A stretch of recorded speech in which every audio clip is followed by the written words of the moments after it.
Un milliardaire revoit son ancienne femme de ménage lors d'une remise de diplôme. La jeune femme à ses côtés lui glace le sang. Il y a 18 ans, il l'avait congédiée sans un regard. Elle était enceinte, mais il ne l'a jamais su. Aujourd'hui, lors d'une cérémonie de remise de diplôme dans le grand amphithéâtre de la Sorbonne, face à un parterre d'officiels, il vit cette femme, assise au premier rang. Et à côté d'elle, une jeune femme qui avait ses yeux, son sourire. Un secret qui allait tout bouleverser était sur le point d'éclater. Léa Durand! Le nom résonna sous les dorures de l'hémicycle. Julien Moreau se figea dans son fauteuil d'honneur. Ses doigts se crispèrent sur l'acajou de la poltronne. La jeune femme monta sur l'estrade d'un pas assuré, reçut son diplôme de médecine, se tourna vers l'Assemblée et sourit. Ce sourire, Julien connaissait ce sourire. Il le voyait dans le miroir chaque matin. « Je veux remercier la personne la plus importante de ma vie. » Léa désigna le public. Une femme aux cheveux sagement noués, les mains tremblantes serrant un mouchoir. « Ma mère, Élise Durand. Tout ce que je suis, je le lui dois. » L'Assemblée explosa en applaudissements. Julien sentit le sol tanguer. Élise Durand, la femme de ménage qui avait travaillé dans son hôtel particulier de l'avenue Foch. La femme qu'il avait renvoyée sans explication. Il y a 18 ans, Élise se leva, des larmes inondant son visage. Elle étreignit sa fille sur l'estrade. La ressemblance physique était mince. Mais Léa avait les yeux de Julien, l'ovale de son visage, la fossette au menton. 3 professeurs chuchotèrent dans la rangée voisine. Une femme se pencha vers une autre. 2 diplômés pointèrent discrètement vers la scène. Julien tenta de reprendre son souffle. Il fit un calcul mental. 18 ans. L'époque coïncidait parfaitement. Élise avait tenté de lui parler après son licenciement. Il avait ordonné à la sécurité de les conduire. Il n'avait jamais demandé pourquoi. Il n'avait jamais voulu savoir. Léa descendit de l'estrade, courut embrasser Élise au premier rang. Elles rirent, pleurèrent, se tinrent la main. Et puis Élise tourna la tête. Son regard croisa celui de Julien. Son sourire s'éteignit. Son expression se durcit. Elle détourna vivement le visage, protégeant Léa de son corps. Julien se leva d'un mouvement machinal. Ses jambes vacillaient, il devait sortir, il devait digérer le choc. Il devait... Léa serra Élise plus fort. Puis elle s'écarta, essuyant ses larmes. Elle regarda dans la direction où sa mère avait regardé quelques secondes plus tôt. Ses yeux, identiques à ceux de Julien, rencontrèrent les siens. La jeune femme fronça les sourcils. Perplexe, Julien fit un pas vers le couloir, trébucha sur le tapis épais. Un agent de sécurité à ses côtés tendit la main pour le retenir. « Monsieur Moreau, tout va bien ?» Mais Julien ne pouvait pas répondre, parce qu'à cet instant, Léa se tourna vers Élise et lui demanda quelque chose. Élise secoua la tête, tirant sa fille par le bras pour qu'elle s'assoie. Mais Léa résista, désigna Julien d'un signe de tête. Posant une autre question, Élise ferma les yeux, vaincue. Et Julien comprit que le secret qu'elle avait porté pendant 18 ans était sur le point de « Si vous voulez découvrir ce qui arrive lorsque des vérités enfouies éclatent au grand jour, abonnez-vous maintenant à la chaîne et activez la cloche. » Julien Moreau n'était pas un homme à trembler. Il avait bâti un empire immobilier à partir de rien. À 45 ans, il dirigeait Moreau Investissement, l'une des plus grandes sociétés foncières du pays. Il concluait des affaires de plusieurs millions sans sourciller. Il licenciait des cadres supérieurs avec une précision chirurgicale. Sa réputation à Paris était claire, implacable, brillant, distant. Mais dans cet amphithéâtre, ses mains étaient moites. Il avait grandi dans un quartier populaire. Fils de concierge, il avait vu son père s'épuiser à la tâche et mourir à 50 ans. Il jura que son destin serait différent. Il étudia à l'université publique, enchaîna 3 petits boulots, dormit 4 heures par nuit pendant des années. Il avait réussi, grimpé les échelons, vaincu. Le prix à payer, il ne s'était jamais arrêté pour construire autre chose que des immeubles. Il n'avait jamais voulu de famille. Les relations étaient des distractions. Les femmes entraient et sortaient de sa vie sans laisser de traces. Il préférait ainsi un contrôle absolu. Aucune surprise, aucune vulnérabilité. C'est du moins ce qu'il croyait. Ces derniers mois, quelque chose avait changé. Il se réveillait dans son appartement de 300 mètres carrés, surplombant la Seine, et ressentait un vide glacial. Il dînait seul dans des restaurants étoilés, rentrait chez lui, seul. Ses employés le craignaient, mais personne ne le connaissait vraiment. Personne n'appelait juste pour prendre de ses nouvelles. Il avait tout, et il n'avait rien. C'est pourquoi il avait accepté de devenir mécène de cette université. La philanthropie, pensait-il, comblerait ce vide. Son nom sur des plaques de marbre, la gratitude des jeunes, le sentiment de laisser une trace. Mais en voyant ce diplôme être remis, en voyant cette jeune femme avec son visage, il réalisa une trace, un héritage. Ça ne s'achète pas. Élise Durand avait 42 ans, mais en paraissait davantage. Le travail use. Elle faisait des ménages depuis l'âge de 15 ans, dans de grands appartements haussmanniens, chez des gens importants. Des gens qui ne la regardaient jamais vraiment. 18 ans plus tôt, elle avait travaillé dans l'hôtel particulier de Julien pendant 8 mois. Il remarquait à peine sa présence. Elle nettoyait, parfois préparait un repas simple, disparaissait. L'employée invisible parfaite, jusqu'à ce que quelque chose se passe entre eux. Bref, inattendu, une nuit où il était rentré ivre d'une négociation financière désastreuse. Elle était encore là à terminer le repassage. Ils avaient parlé.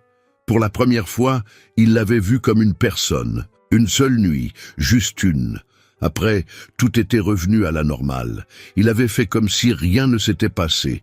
Elle avait continué à travailler en silence, jusqu'au jour où il l'avait congédiée sans explication. Il avait prétexté une réorganisation. Il ne l'avait même pas regardée dans les yeux. Élise découvrit sa grossesse 3 jours après son licenciement. Elle retourna à l'hôtel particulier 3 fois. 3 fois, les agents de sécurité l'empêchèrent d'entrer. À la 3e tentative, l'un d'eux lui dit « Le patron a dit que si vous reveniez, il appellerait la police. » Elle avait compris le message. Il pensait qu'elle venait réclamer de l'argent. Alors, elle prit sa décision. Elle élèverait cet enfant seule, avec fierté, sans supplier, sans s'abaisser. Elle fut femme de ménage le jour, serveuse dans une brasserie le soir, repasseuse la nuit. Elle dormait 3 heures, se réveillait pour préparer le petit déjeuner de sa fille, l'aidait à faire ses devoirs avant de courir à son premier travail. Léa n'eut jamais de vêtements de marque, mais elle ne manqua jamais de nourriture, jamais d'amour, jamais de dignité. Et quand Léa posait des questions sur son père, Élise disait la vérité. Il n'a pas voulu faire partie de nos vies, mais nous n'avons pas besoin de lui pour être heureuse. Léa Durand grandit en voyant sa mère se battre. Elle vit les mains abîmées d'Élise, les larmes essuyées en cachette, une force incroyable. Et elle décida, elle serait médecin. Elle aiderait les gens, elle honorerait le sacrifice de sa mère. Elle étudia à l'école publique, réussit le concours de médecine dans la meilleure université parisienne, travailla comme tutrice pour payer ses études, diplômée avec les félicitations du jury.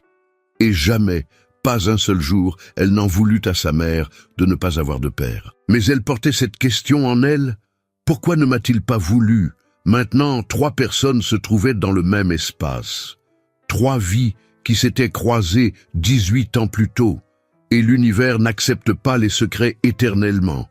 Quelque chose dans cet amphithéâtre était sur le point de se briser, et aucun des 3 n'en sortirait indemne. Julien resta immobile dans le couloir latéral de l'amphithéâtre. La cérémonie se poursuivait, d'autres noms étaient scandés. D'autres diplômés montaient sur scène, mais il n'entendait plus rien. Son esprit repassait en boucle la même scène. Léa sur l'estrade, Élise dans le public. Cette ressemblance impossible à nier. Il retourna à sa chaise comme un automate, s'assit, croisa les mains, tenta de paraître maître de lui. Mais à l'intérieur, c'était un chaos total.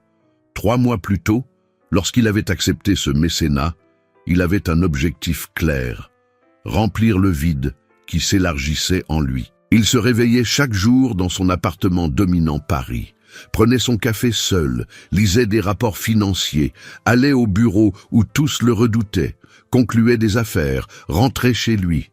Et pourquoi? Son père était mort à 50 ans, le corps usé par le labeur. Julien jura qu'il serait différent, il serait riche, puissant, respecté. Il avait tout obtenu, mais il avait oublié de se demander « et après ?» Il n'avait pas de femme, pas d'enfants, pas de vrais amis. Il avait des associés, des employés, des relations, des gens qui souriaient à son portefeuille, pas à lui. La semaine précédente, il avait fêté ses 45 ans. Personne n'avait appelé pour le lui souhaiter.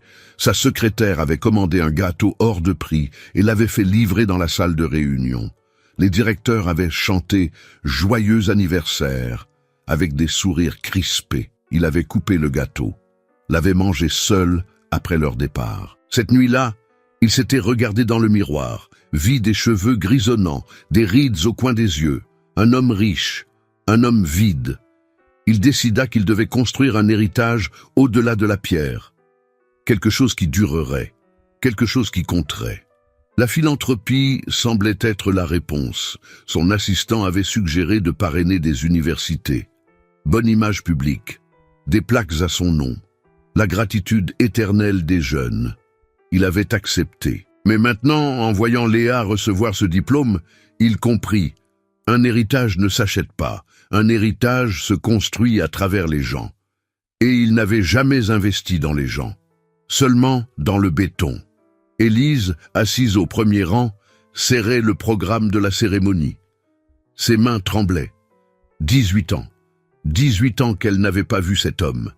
18 ans à élever sa fille seule. Et ça valait le coup. Chaque larme, chaque nuit blanche, chaque travail épuisant.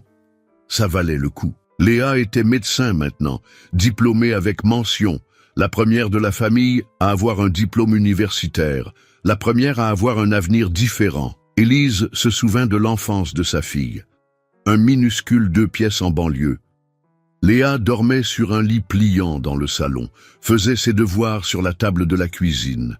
Elle ne se plaignait jamais, ne demandait jamais de jouets chers. Elle comprenait, même petite, que la vie était un combat. À 7 ans, Léa demanda pour la première fois « Maman, pourquoi je n'ai pas de papa ?» Élise sentit son cœur se fendre, mais elle répondit avec la vérité « Ton père n'a pas voulu faire partie de nos vies. Mais cela ne signifie pas que tu n'es pas aimé, tu es ma vie entière. » Léa ne demanda plus jamais, mais Élise voyait la douleur cachée. Elle la voyait quand d'autres enfants parlèrent de leur père, quand il y avait la fête des pères à l'école, quand Léa faisait semblant que ça ne faisait pas mal.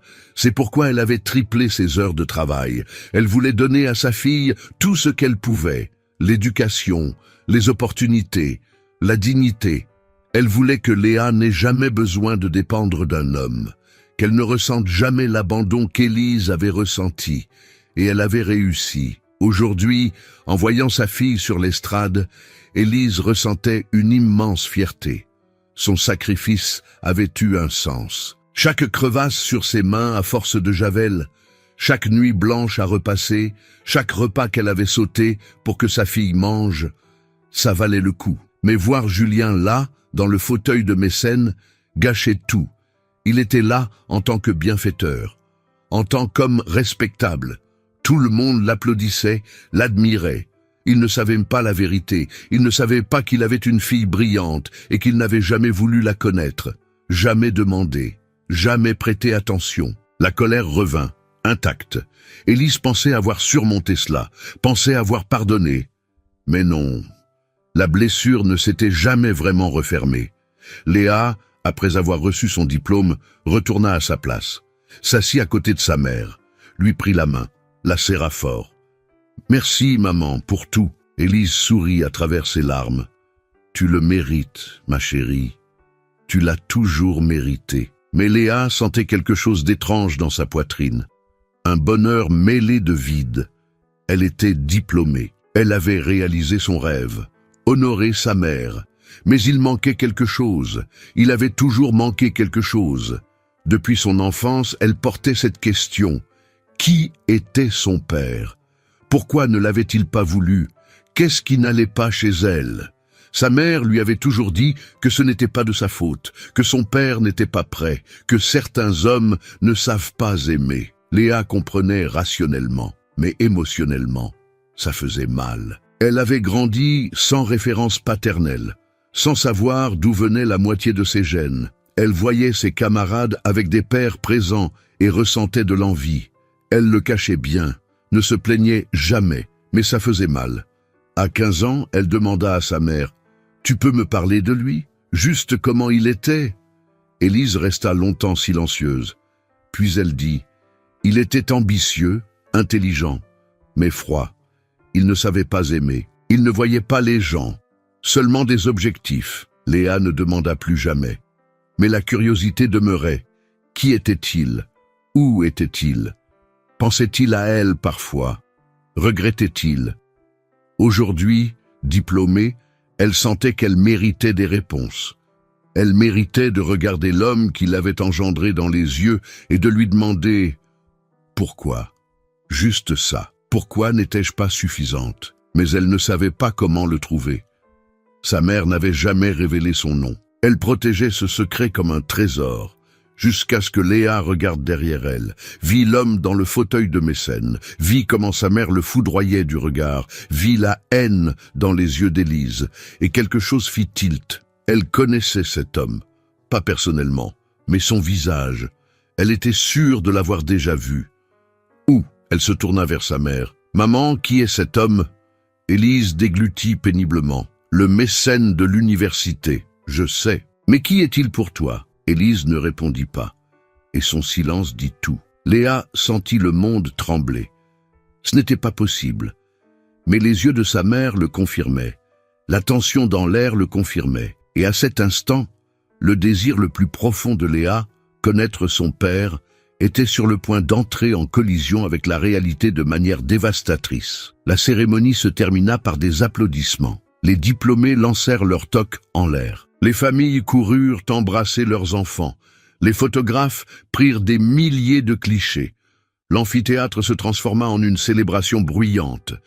Julien resta assis, immobile, observant Élise et Léa au premier rang.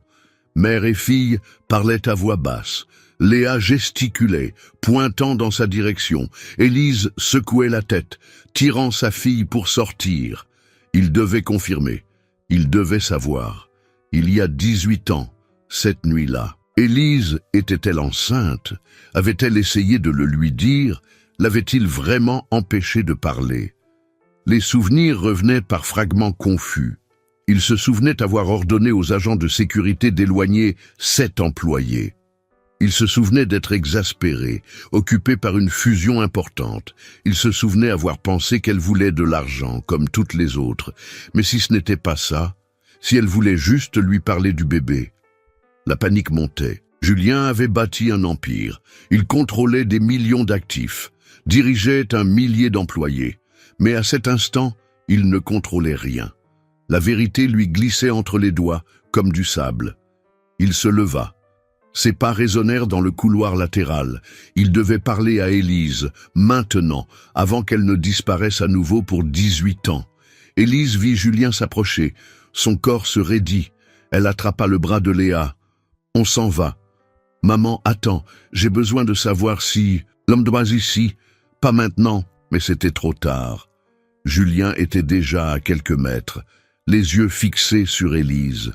Une expression qu'elle connaissait, une détermination absolue. Léa observa l'homme s'approcher. Grand, costume impeccable, la posture de quelqu'un qui est habitué à commander. Et ses yeux, verts comme les siens.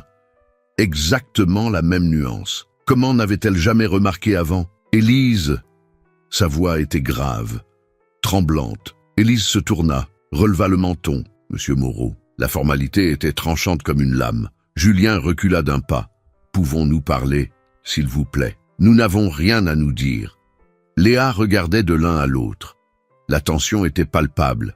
D'autres diplômés passaient à côté d'eux, riant, célébrant. Mais là, dans ce petit cercle, le temps s'était suspendu. « Élise, j'ai besoin de savoir. Cette jeune femme, Léa, est-ce qu'elle est... » « Choisissez bien vos mots, monsieur Moreau. » Julien déglutit. Il regarda Léa. La jeune femme le fixait avec un mélange de curiosité et de colère. Elle savait déjà. D'une manière ou d'une autre, elle savait. « Êtes-vous mon père ?» Les mots sortirent simples, directs, sans détour. Le silence dura une éternité. Julien ouvrit la bouche, la referma, il ne pouvait pas parler.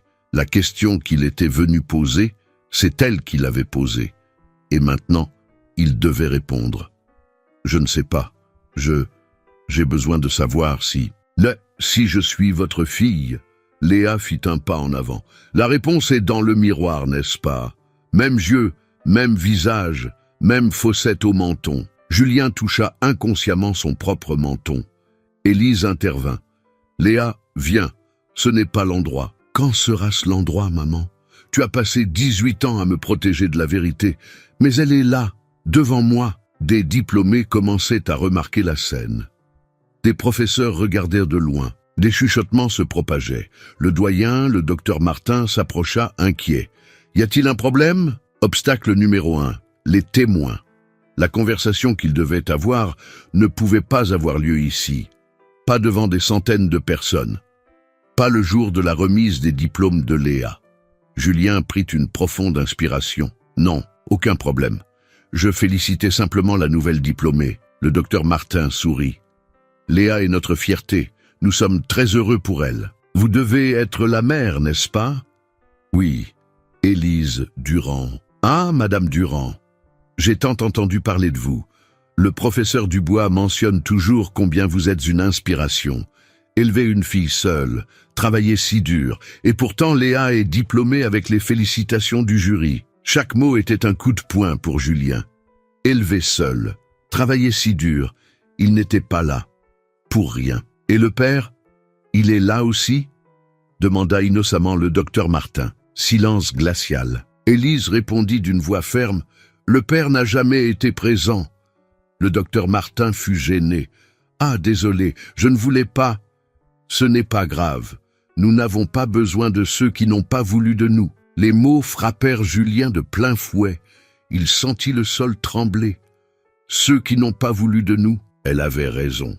Ils n'avaient jamais voulu, jamais demandé, jamais prêté attention. Léa se tourna vers le doyen. « Docteur Martin, merci pour tout. Mais j'ai besoin de parler avec ma mère. Excusez-nous. » Elle tira Élise par le bras. Elles commencèrent à s'éloigner. Julien fit un pas. « Attendez, s'il vous plaît. » Obstacle numéro 2, la fierté d'Élise. Elle avait tous les droits de le détester.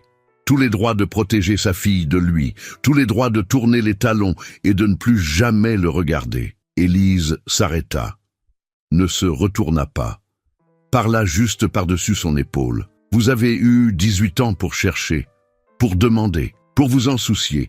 Je ne vais pas vous faciliter les choses maintenant, mais je ne savais pas, parce que vous n'avez pas voulu savoir. » Élise se retourna enfin, les larmes aux yeux.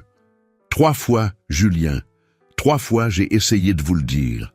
3 fois vos agents de sécurité m'ont expulsé.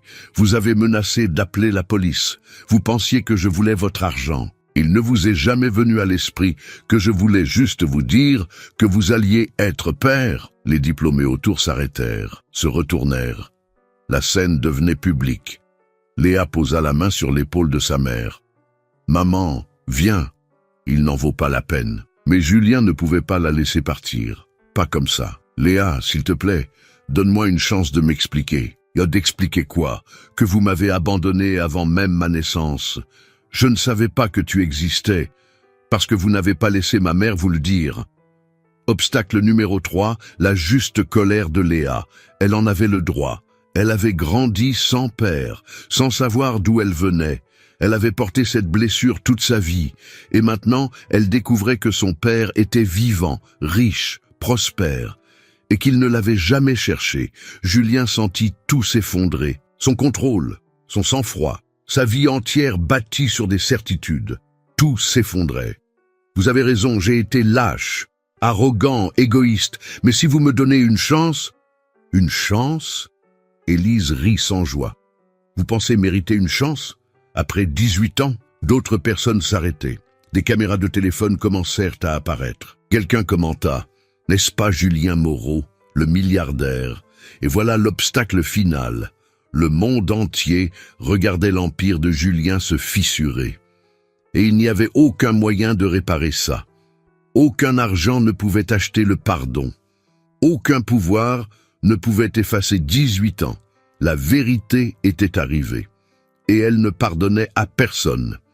Une professeure aux cheveux gris s'approcha du groupe.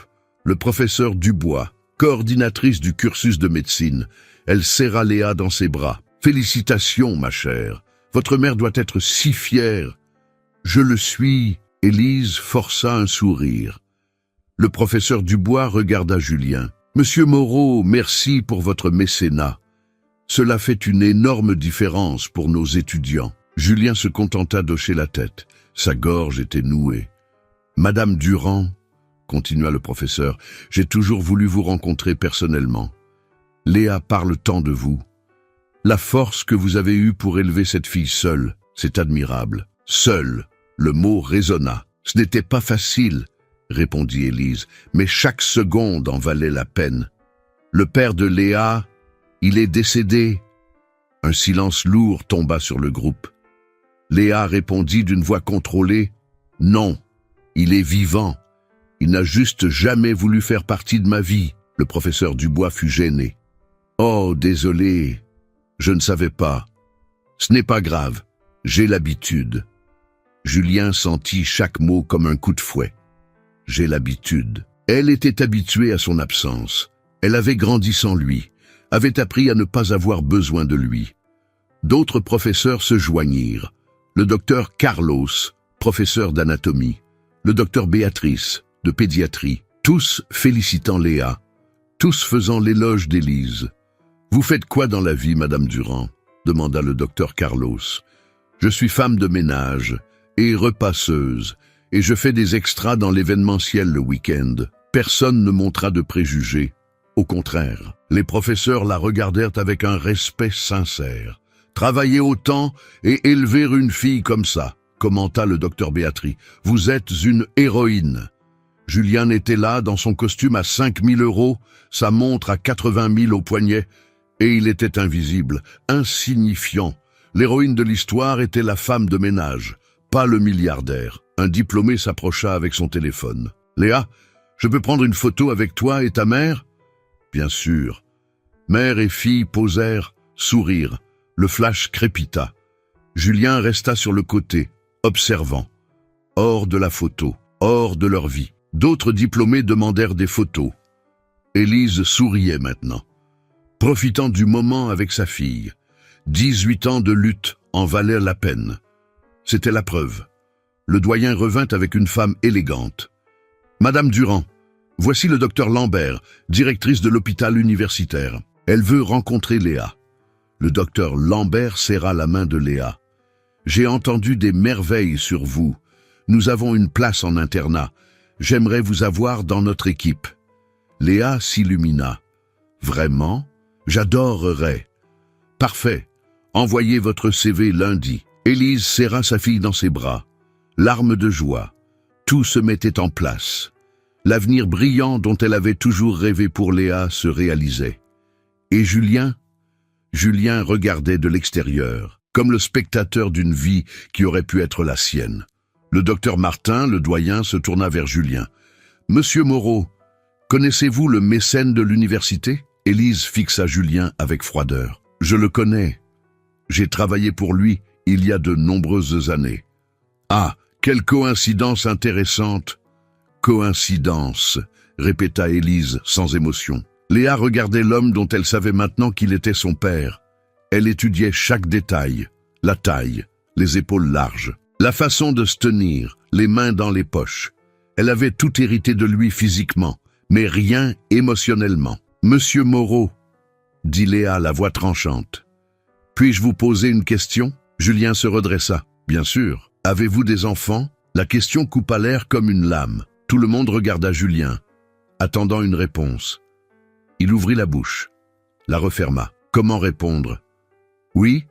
Non? Techniquement, il avait une fille debout devant lui, mais il n'avait jamais été un père, jamais été présent. Non, enfin, non? Léa inclina la tête. Vous êtes sûre? Élise toucha le bras de sa fille. Léa, laisse tomber. Non, maman. Il est là. Profitons-en. Les professeurs sentirent la tension, commencèrent à s'éloigner discrètement, mais quelques diplômés restèrent, curieux. Léa fit un pas vers Julien. « Laissez-moi reformuler. Avez-vous déjà abandonné quelqu'un ?»« Léa !» tenta d'interrompre Élise. Mais la jeune femme continua. « Avez-vous déjà licencié une employée enceinte avant de l'empêcher de vous parler ?» Julien devint blême. Sa respiration s'accéléra. « Avez-vous déjà envoyé des agents de sécurité menacer une femme qui voulait juste vous dire que vous alliez être père ?» Des chuchotements s'élevèrent, des téléphones apparurent, quelqu'un filmait. « Léa, s'il te plaît » demanda Julien à voix basse. « S'il vous plaît, maintenant c'est « s'il vous plaît » sa voix monta. 18 ans et maintenant c'est « s'il vous plaît » Élise attrapa sa fille par les épaules. « Ça suffit, il ne mérite pas ton temps. »« Si, maman, parce que j'ai passé ma vie à vouloir savoir qui était mon père, à vouloir comprendre pourquoi il ne voulait pas de moi. Et maintenant, il est là. Donnons-lui une chance de s'expliquer. » Léa croisa les bras, fixa Julien. « Expliquez. Pourquoi m'avez-vous abandonné ?» Toutes les conversations alentour cessèrent. Au moins 20 personnes observaient. 3 téléphones filmaient. Le moment était capturé, enregistré. Dans quelques minutes, il serait sur les réseaux sociaux. Julien Moreau, le milliardaire impitoyable, était en train de se faire humilier publiquement par la fille qu'il n'avait jamais connue. Il essaya de parler. Sa voix sortit tremblante. « Je ne savais pas. Votre mère a essayé de me le dire, mais j'étais concentré sur mes affaires. J'ai cru qu'elle voulait profiter de moi. »« Profiter de vous ?» Léa rit sans joie. « Ma mère a cumulé 3 emplois pour m'élever. Elle ne vous a jamais demandé un centime. Et vous pensiez qu'elle voulait profiter de vous ? J'avais tort. Vous aviez tort ? C'est tout ? » Julien n'avait pas de réponse. Rien de ce qu'il dirait ne serait suffisant. Rien ne justifierait 18 ans d'absence. Élise explosa enfin. Des années de colère contenue remontèrent à la surface. Savez-vous ce que c'est que de se réveiller à 4 heures du matin pour travailler ? Laisser sa fille dormir pour aller nettoyer la maison de gens riches, rentrer épuisé et devoir encore aider aux devoirs, sauter des repas pour que son enfant mange ? Julien secoua la tête. Bien sûr que non. Vous bâtissiez un empire, concluiez des affaires, dîniez dans des restaurants chers. Pendant ce temps, votre fille mangeait des pâtes au jambon tous les jours parce que c'était tout ce que je pouvais payer. Les gens autour étaient choqués. Une diplômée se mit à pleurer. Le docteur Carlos posa la main sur l'épaule d'Élise en signe de soutien. « Et vous savez le pire ?» continua Élise. « Léa ne s'est jamais plainte, n'a jamais demandé de vêtements de marque, n'a jamais voulu de fêtes coûteuses. Elle demandait juste parfois pourquoi son père ne l'aimait pas. » Julien sentit des larmes lui brûler les yeux. Il ne pouvait pas pleurer. Pas là, mais il ne pouvait pas les retenir. Et je n'avais pas de réponse. Élise pleurait maintenant.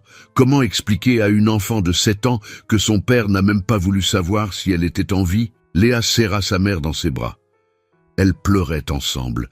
18 ans de douleur qui se déversaient. Julien resta là, détruit. Sa réputation, sa fierté, son contrôle, tout s'effondrait. Et il méritait chaque seconde. Un diplômé commenta à voix haute « C'est lui, Julien Moreau, le type qui prêche l'éthique des affaires ?» Un autre répondit « Hypocrite, il abandonne son propre enfant mais veut être vu comme un bienfaiteur. » Les mots se propageaient. L'humiliation était complète, publique, méritée. Et Julien réalisa, il avait perdu 18 ans. Mais pire encore, il avait causé 18 ans de douleur à 2 personnes qui ne le méritaient pas. Et rien, absolument rien, ne pourrait changer cela. Julien resta paralysé au centre de ce cercle de jugement. Pour la première fois depuis des décennies, il n'avait aucun contrôle, aucune issue, aucune excuse qui ne tienne. Les souvenirs l'assaillirent, sans pitié. Il y a 18 ans, Élise nettoyant son hôtel particulier. Il rentrait tard, stressé par la fusion qui avait failli échouer. Elle était encore là, à terminer le repassage. Lui avait offert un café. Ils avaient parlé. Pour la première fois, il l'avait vue, vraiment vue. Elle lui avait parlé de son enfance difficile, des rêves d'étudier pour devenir infirmière, mais qu'elle n'avait pas pu réaliser. De la dignité avec laquelle elle faisait ses ménages, faisant chaque travail parfaitement.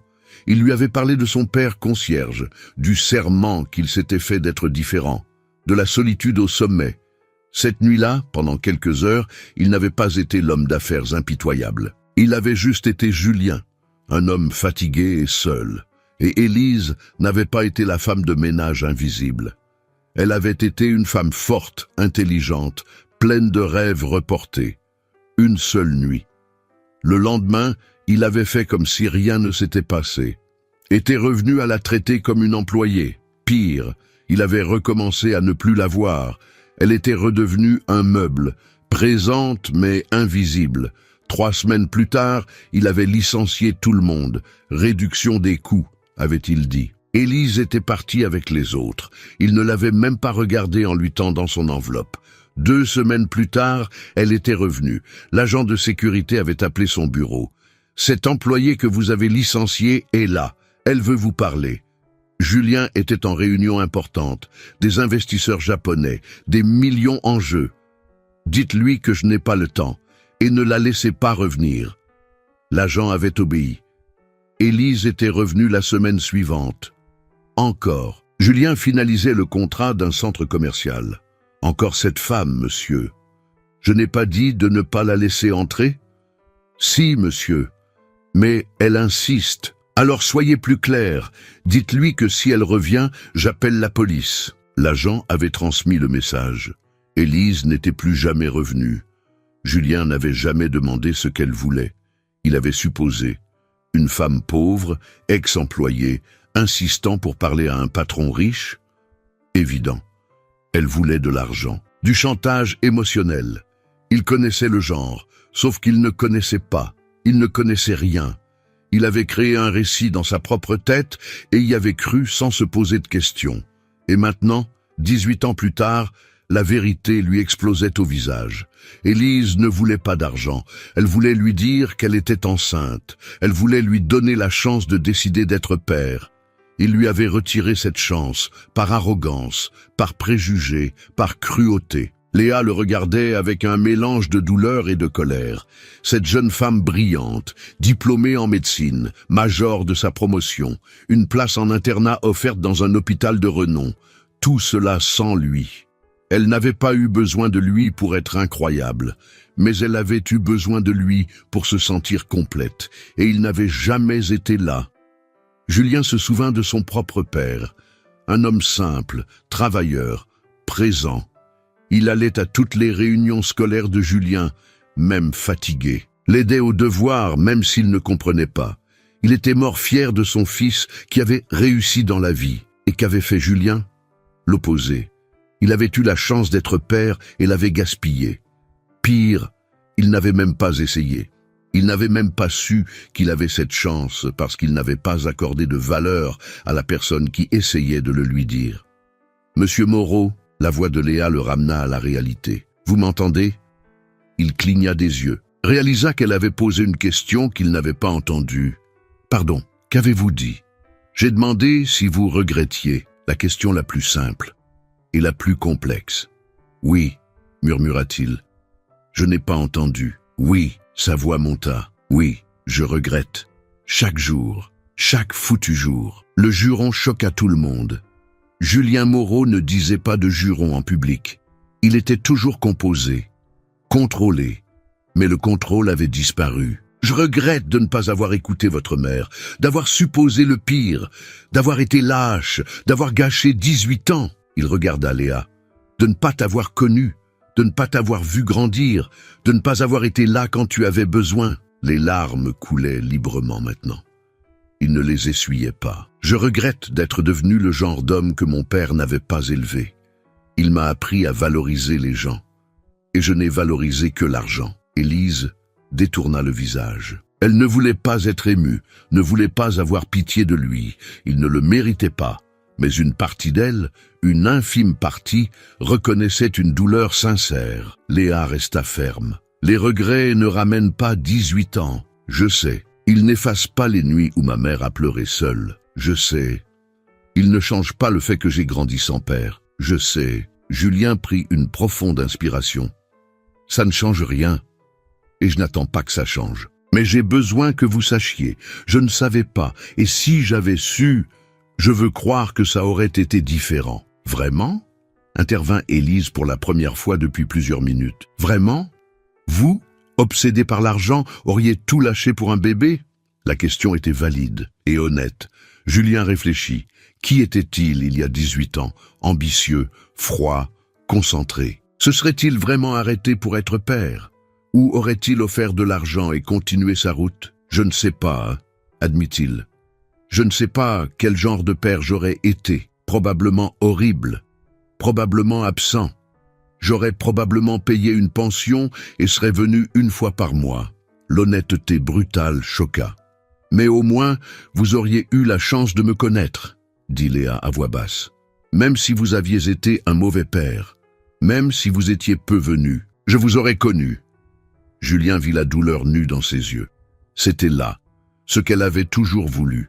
Pas un père parfait, juste un père présent, n'importe quelle version. Et il n'avait même pas donné ça. Le doyen tenta d'intervenir à nouveau. Messieurs, dames, peut-être serait-il préférable de continuer cette conversation dans un endroit plus privé, mais Julien secoua la tête. Non, j'ai mérité cette humiliation publique. J'ai fait un beau discours sur l'éducation et les opportunités. Mon nom est sur une plaque dans cette université.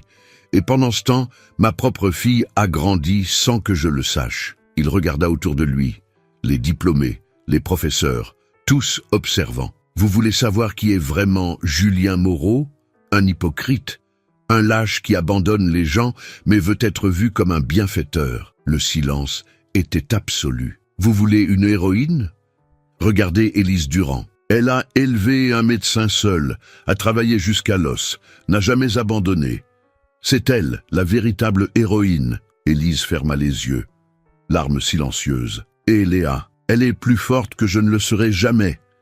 Parce qu'elle a grandi sans privilège et qu'elle a réussi. J'ai tout eu et pourtant je n'ai jamais été heureux. Julien se tourna vers sa fille et l'ex-employé qui avait porté son secret pendant presque 2 décennies. Je ne mérite pas le pardon, je le sais. Mais si un jour, n'importe quel jour, vous vouliez me donner la chance de vous connaître, j'attendrai. Il commença à s'éloigner. Chaque pas pesait des tonnes. L'humiliation était complète, sa réputation détruite, son ego en miettes. Mais alors qu'il marchait, quelque chose d'étrange se produisit. Il sentit un soulagement, comme si un poids énorme avait été retiré de ses épaules. La vérité était exposée. Le secret était terminé. Et peut-être, juste peut-être, de cette destruction complète, quelque chose de nouveau pourrait... Julien avait fait 5 pas quand la voix de Léa l'arrêta. « Attendez !» Il se figea, ne se retourna pas, attendit simplement. « J'ai besoin de savoir une chose. » Maintenant, il se retourna. Léa s'était éloignée d'Élise. Elle se tenait seule, les bras croisés. « Quand ma mère a essayé de vous parler, qu'avez-vous dit exactement aux agents de sécurité ?» La question était spécifique, douloureuse. Julien prit une profonde inspiration. « J'ai dit de lui dire que si elle revenait, j'appellerais la police. » Des halètements. Quelqu'un jura à voix basse. Léa secoua la tête. « La police. Pour une femme qui voulait juste vous dire qu'elle était enceinte. Je ne savais pas que c'était ça. Parce que vous n'avez pas demandé. » Sa voix résonna dans le couloir. D'autres personnes s'arrêtèrent. L'amphithéâtre se vidait. Mais maintenant, tous ceux qui sortaient restaient, observaient. Élise s'approcha de sa fille. « Léa, viens, nous en avons assez dit. »« Non, maman, j'ai besoin de comprendre. » Léa regarda Élise. « Tu m'as protégée de lui toute ma vie. Mais je ne suis plus une enfant. J'ai 18 ans, diplômée, adulte. Je mérite de tout savoir. » Élise hésita, regarda Julien, puis sa fille. « Tout? Tout ?» Le silence pesa. Élise savait que ce moment viendrait. Elle ne s'attendait juste pas à ce que ce soit ici. Pas devant des dizaines d'inconnus. Mais peut-être valait-il mieux ainsi. Les témoins empêcheraient les mensonges, forceraient la vérité crue. D'accord. Élise redressa les épaules. « Tu veux savoir comment ça s'est passé ? Je vais te le dire. » Elle se tourna vers le groupe de personnes autour. « Vous pouvez rester, peut-être apprendrez-vous quelque chose sur le fait de juger les gens sur leur apparence. » Le docteur Martin tenta à nouveau. « Madame Durand, Peut-être un endroit plus discret. Non, il m'a humilié en privé. Je vais raconter en public. Julien sentit chaque mot comme une lame. Élise commença, voix ferme, claire. Il y a 18 ans, je travaillais dans son hôtel particulier, femme de ménage. Je gagnais 1200 € par mois. Je nettoyais toute la maison seule. 5 chambres, 3 salles de bain, un salon immense. Il ne remarquait même pas mon existence. Les gens écoutaient dans un silence respectueux. Jusqu'à une nuit, où il est rentré différent, ivre, triste. Je terminais. Il a demandé un café, nous avons parlé. Pour la première fois, il m'a traité comme une personne. Julien ferma les yeux. Il se souvenait parfaitement de cette nuit maintenant. Une chose en entraînant une autre. C'est arrivé. Le lendemain, il a fait comme si j'étais à nouveau invisible. 3 semaines plus tard, il m'a licencié. Sans même me regarder. Léa écoutait, digérant. J'ai découvert que j'étais enceinte quelques jours plus tard. J'ai paniqué, mais j'ai pensé, il mérite de savoir. C'est le père. Il a le droit de choisir. Élise essuya une larme qui menaçait de tomber. Je suis allé chez lui. L'agent de sécurité ne m'a pas laissé passer. Il a dit que Monsieur Moreau ne recevait pas les ex-employés. J'ai expliqué que c'était urgent, important. Il a appelé, puis il a dit « Le patron est occupé ». Julien sentit la nausée monter. Je suis revenu la semaine suivante. Le même agent. Cette fois, il n'a même pas appelé. Il a juste dit « Je vous l'ai déjà dit, il ne veut pas vous parler ». J'ai supplié. J'ai dit que c'était juste 5 minutes, que c'était à propos de quelque chose de sérieux. L'agent a ri. Elles disent tout ça. Elles veulent de l'argent. Fichez le camp. Quelques femmes dans l'auditoire improvisé essuyèrent des larmes. La 3e fois, j'ai apporté l'échographie. J'ai pensé « S'il voit ça, il comprendra. Il voudra savoir ». Élise sortit son portefeuille de son sac, l'ouvrit, retira un vieux papier jauni, plié avec soin. La première échographie de Léa. Je suis arrivé au portail. Un autre agent, plus jeune. J'ai tout expliqué. J'ai montré l'échographie. Il a regardé, puis il a ri. Vous et combien d'autres dites être enceinte de lui? Je vais appeler le patron. Julien ouvrit les yeux. Il se souvenait de cet appel maintenant. L'agent est revenu 2 minutes plus tard. Il ne riait plus. Il était sérieux, presque apitoyé. Il a dit, le patron a fait dire, si vous revenez, il appelle la police. Et si vous tentez de l'extorquer, il vous poursuit en justice. Des chuchotements indignés explosèrent. Élise rangea l'échographie. Extorquer. Chantage. C'est le mot qu'il a utilisé. J'étais enceinte, désespérée. J'essayais de faire ce qu'il fallait, et il m'a traité de maître chanteur. Léa couvrit sa bouche. Les larmes coulaient librement. Je suis rentré chez moi ce jour-là et j'ai pleuré pendant 3 heures. Puis je me suis arrêté. J'ai séché mes larmes. J'ai posé la main sur mon ventre et je t'ai promis, Léa, nous n'avons pas besoin de lui. Nous allons réussir seuls. Et nous avons réussi. Élise regarda sa fille avec une immense fierté. Tu es là. Diplômé, médecin, sans son aide, sans son argent, juste avec notre travail. Le public commença à applaudir. Lentement, puis plus fort. Des applaudissements pour Élise, pour Léa, pour leur force et leur dignité. Julien était détruit. L'histoire qu'Élise racontait était pire que ce qu'il imaginait. Chantage. Il l'avait accusé de chantage. Un diplômé cria « Bravo à Madame Durand, une vraie héroïne !» Plus d'applaudissements. Des gens s'approchant pour serrer Élise dans leurs bras, pour féliciter Léa. Julien était seul. Personne ne le regardait avec admiration maintenant, seulement avec mépris. Un homme en costume, un autre mécène de l'université, s'éloigna de lui avec un dégoût visible. Une professeure commenta à voix haute « Et dire qu'il y a une plaque à son nom dans le bâtiment d'ingénierie ». Un autre répondit « Il devrait l'enlever. Sa réputation, construite pendant des décennies, s'effondrait en quelques minutes. Et la vérité, il s'en fichait. Pour la première fois de sa vie, son image publique était sans importance. Seule une chose comptait. Il avait une fille incroyable. et il avait perdu 18 ans par pure arrogance. Léa s'écarta des étreintes, marcha vers Julien, s'arrêta à 1 mètre de lui. « Vous l'avez traité de maître chanteur. » Ce n'était pas une question, c'était une constatation. « Oui, vous avez menacé d'appeler la police contre une femme enceinte. » « Oui, vous m'avez abandonné avant même ma naissance. » Oui, Léa étudia son visage, cherchant quelque chose. Du remords, de l'humanité, quoi que ce soit qui justifierait de lui donner une chance. Pourquoi devrais-je croire que vous avez changé?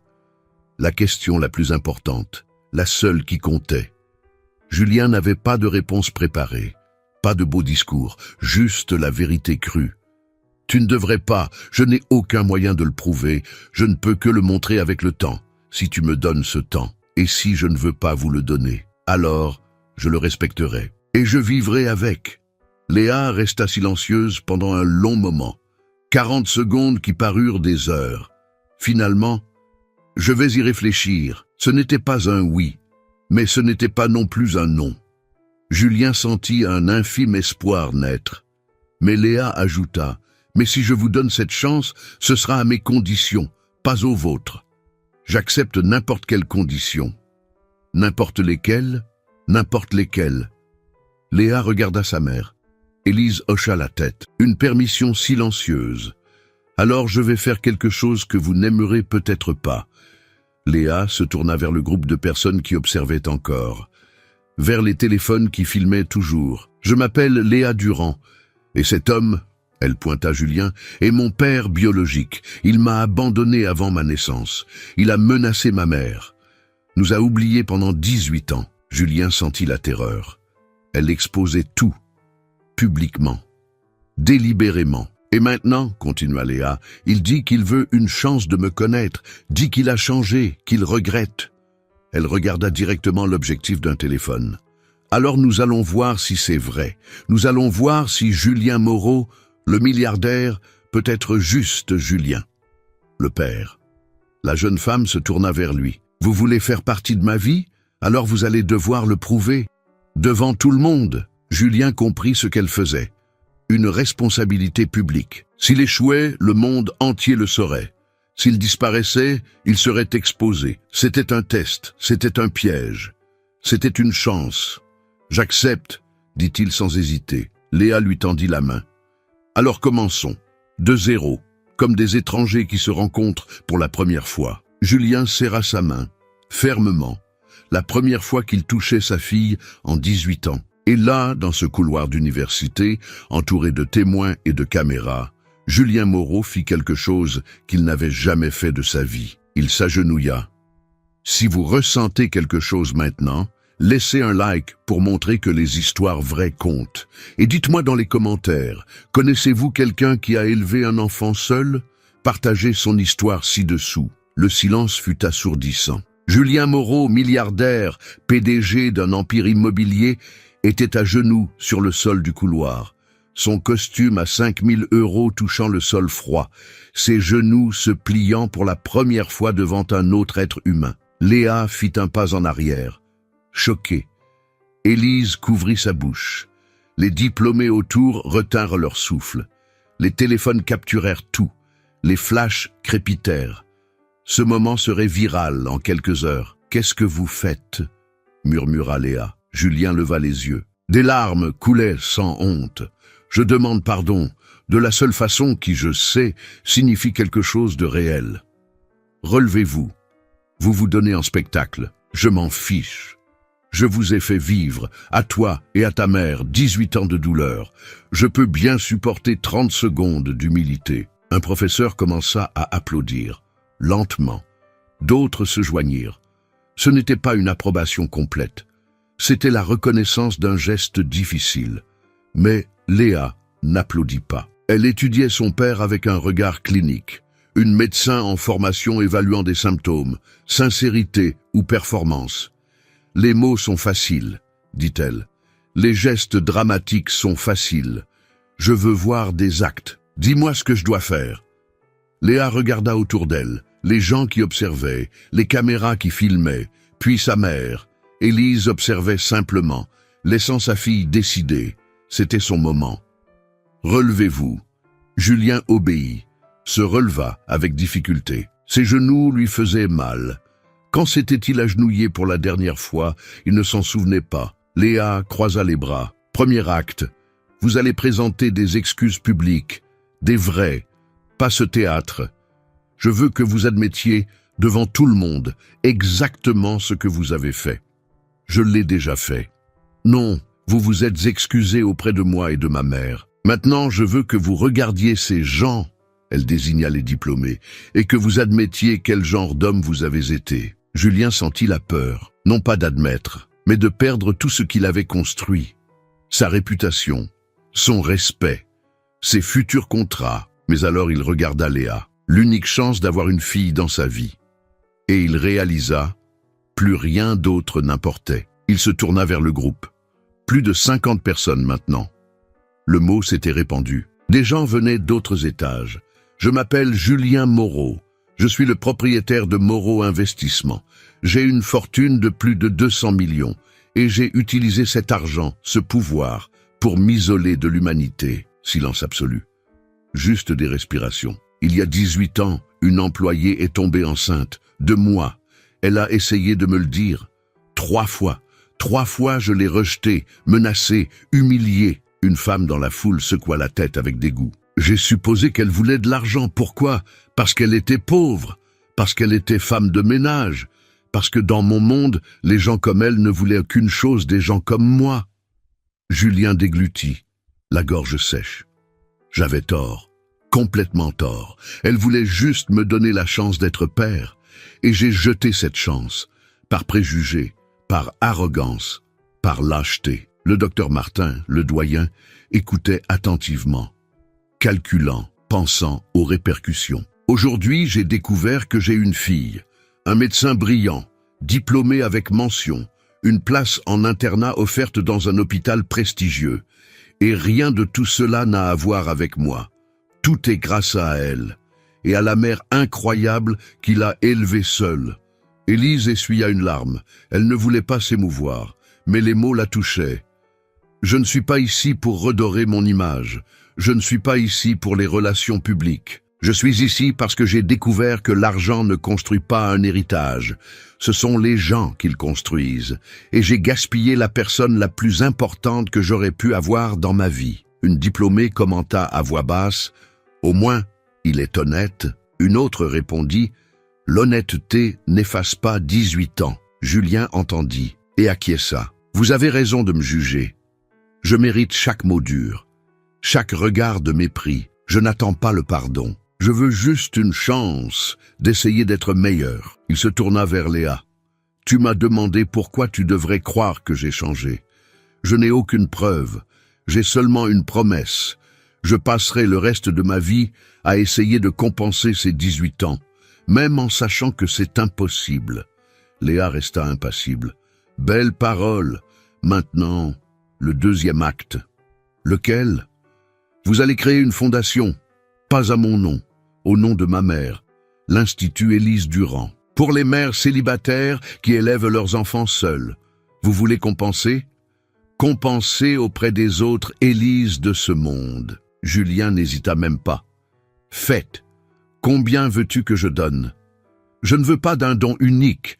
Je veux une structure permanente, des salaires pour les employés, une crèche, une aide à l'éducation, une consultation juridique gratuite pour les cas où les pères tentent de fuir leurs responsabilités. La spécificité montrait que Léa y avait pensé. Peut-être depuis des années. Je contacterai une équipe lundi. Non, vous allez les contacter aujourd'hui, maintenant, devant tout le monde. Appelez votre assistant, mettez le haut-parleur. Léa ne facilitait pas les choses. Elle testait. Jusqu'où irait-il? Julien sortit son téléphone, compisa le numéro. Haut-parleur. Monsieur Moreau, la voix de son assistant de direction, Marcelo. Marcelo, j'ai besoin que vous trouviez les meilleurs avocats spécialisés en droit de la famille. Aujourd'hui. Aujourd'hui? Mais monsieur, c'est dimanche. Peu importe, payez ce qu'il faut. Je veux une équipe constituée d'ici demain matin. Silence confus de l'autre côté. Puis-je demander pourquoi? Nous allons créer une fondation. pour les mères célibataires, protection juridique, aide financière, structure complète. Longue pause. Monsieur, le conseil d'administration va contester. Le conseil d'administration me répond, pas l'inverse. Faites-le. Oui, monsieur. Julien raccrocha, regarda Léa. Satisfaite? C'est un début. 3e acte. Il y en a d'autres? J'en ai 10, mais je vais commencer doucement. Léa fit un pas en avant. Vous allez dîner avec nous, ce soir, chez nous. Élise intervint. Léa, je ne sais pas si... Maman, tu m'as laissé décider, c'est ma décision. Je veux qu'il voie comment nous vivons, sans filtre, sans maquillage. Julien comprit. Elle voulait lui montrer la réalité qu'il n'avait jamais voulu voir. Le petit appartement, la vie simple, le contraste avec son hôtel particulier. À quelle heure? 19h. Je vous enverrai l'adresse. Léa tendit son téléphone. Votre numéro. Julien le tapa. Quelques secondes plus tard, il reçut un message avec une adresse, une banlieue modeste, 40 minutes de RER depuis son appartement. Un autre monde. J'y serai. Et venez seul, sans chauffeur, sans agent de sécurité, sans assistant. Comment vais-je? Uber existe. Ou débrouillez-vous, parce que si vous vous présentez avec un cortège, la porte restera fermée. Julien hocha la tête. Compris. Léa se tourna vers sa mère. On y va? J'ai besoin de me changer et de préparer quelque chose. Élise hésita, regarda Julien, puis sa fille. Tu es sûre de ça? Certaine. Il veut une chance? Je vais la lui donner, mais à mes conditions. Les deux femmes commencèrent à s'éloigner. Les diplômés s'écartant, certains serrant la main d'Élise, félicitant Léa. Julien resta là, seul à nouveau, mais cette fois c'était différent. Il avait une adresse, une heure, une chance. Le docteur Martin s'approcha. « Monsieur Moreau, j'ai besoin de vous parler. À propos de la fondation de mécénat. Plus tard, j'ai un dîner à 19h. » Le doyen cligna des yeux. Julien Moreau ne reportait jamais de réunion, ne donnait jamais la priorité à autre chose qu'aux affaires. C'est important. Et ma fille est plus importante. Julien se dirigea vers la sortie, passa devant les diplômés. Certains le regardaient avec mépris, d'autres avec curiosité, quelques-uns avec un respect prudent. Sur le parking, son chauffeur l'attendait à côté de la Mercedes. « À la maison, monsieur ?» Julien regarda la voiture, le symbole de tout ce qu'il avait construit, tout ce qu'il avait valorisé. « Non, déposez-moi à la station de RER la plus proche. » Le chauffeur se figea. « Monsieur, j'ai besoin d'apprendre à me déplacer sans vous. Ça commence aujourd'hui. » Et tandis que la Mercedes disparaissait, Julien attendait le RER pour la première fois depuis 20 ans. Son téléphone sonnait. Associé. Directeur. Les nouvelles avaient déjà fuité. Il ignora tout, parce qu'à 19h, il avait un dîner avec sa fille, et rien, absolument rien, ne serait plus important que cela. 19h. Julien se tenait devant l'immeuble. 5 étages, peinture écaillée, portail rouillé. Des enfants jouaient sur le trottoir. De la musique forte venait d'un appartement. Il baissa les yeux. Un jean qu'il n'avait pas porté depuis des années. Une simple chemise. Pas de montre chère. Rien qui ne crie riche. Léa avait été claire. Venait en tant que personne, pas en tant que milliardaire. Il appuya sur l'interphone. Appartement 304. Oui? La voix d'Élise. C'est moi, Julien. Longue pause.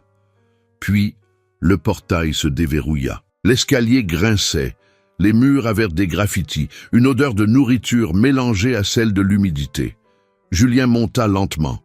Chaque marche était une plongée dans une réalité qu'il avait toujours ignorée. Au 3e étage, la porte du 304 était entr'ouverte. Il frappa. « Entrez !» Léa apparut, tenue décontractée, cheveux détachés. Sans sa toge de diplômée, elle paraissait plus jeune, plus vulnérable.